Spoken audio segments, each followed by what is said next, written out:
ihenda, yadashoboye kubona, yaterwa ku munsi, yaterwa mu gihe kinini. Numvise rero nanjye nabishyira kuri YouTube channel yanjye Zirazite TV kugira ngo abakurikira mutashoboye kugera kuri ibyo bitangazamakuru namwe mukurikiranira ahangaha. Ubuzima bwe buriho, ariko mbishyizeho ngira ngo rwose nkangurira abantu, yaba bake barabibona cyangwa benshi, ariko mugira umutima rwose buriya kugira neza ni ibintu bikwiriye umuntu wese, kandi burya nta muntu utabikenera. Umuntu iyo akiri ku isi wese ashobora gukenera undi, burya nta n'umuntu udakenera undi uko byagenda kose. Rero bavandimwe, inshuti zanjye mukurikira iyi channel, muraza kubonaho inimero ze, ariko na hano reka nzibabwire, bari kumva ni 0788 51 10 76, 0788 51 10 76 ni nimero ya Dr Kanimba, ntabwo ari nimero yanjye niye.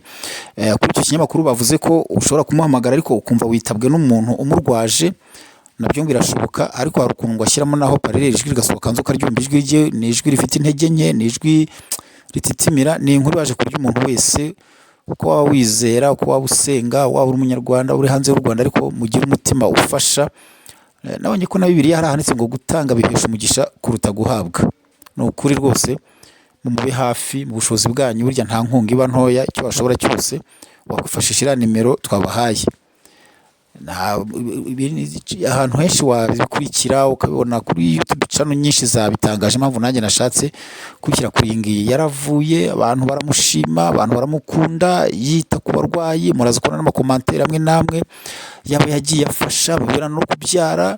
Njyewe uvuga ibi ntabwo yamvuye, ntabwo nigeze nifuzayo, ariko yavuye abandi bafite n'ubwo buhamya ko yakiraga n'abantu neza. Nawe rero agezweho n'ibihe, twere kumutererana. Ariko buriya ibintu byo mu isi nabyo bimeze nko guhererekanya da. Usanga uyu munsi ari undi, ejo ari undi, ejo ari njye, ejo ari uriya. Nanjye rwose ndabinginze abarebe, nta muntu ubura ubushobozi burya, nta muntu ubura icyo yafasha uko byagenda kujya akoresheje ubushobozi bwe.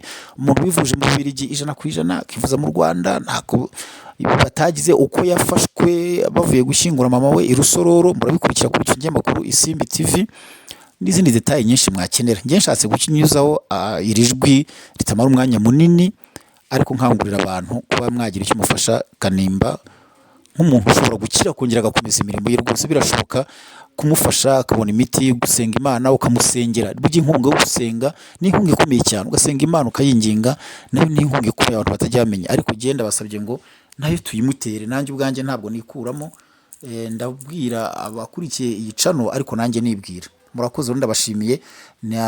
Iri jwi rito mfashe mbona ry'iminota 5 tarenzeho, kandi nize ko ari mwese abaramuha inkunga y'amafaranga kugira ngo n'imiti, abaramuha inkunga yo gusenga, Imana ibahe umugisha.